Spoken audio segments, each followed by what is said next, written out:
شب میبینم فضا شمش کنم.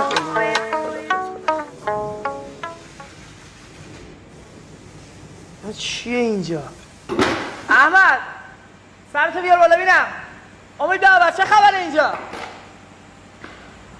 تا پیروز التماس میکردی بهت کار بدم، حالا واسه من شیر شدی اینجا آقازاده بازی در میاری؟ اینه وضع کارگاه رو کردی کثافت دونی؟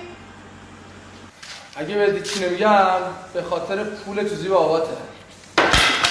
من یک ثانیه هم تو این کارگاه کار نمیکردم. یه شب بیرون نخوابیدی بدونی من دارم چی میکشم. به خاطر اینکه یه لقمه نون ببرم واسه داداشم و مادرم اومدم اینجا کار کردم با اضافه کار.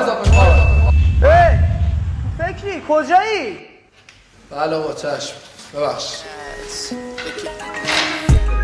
آتیش گیزه غمه چیه وقتی کلمم خودش تیزه هرچی قرار داده الان برام روی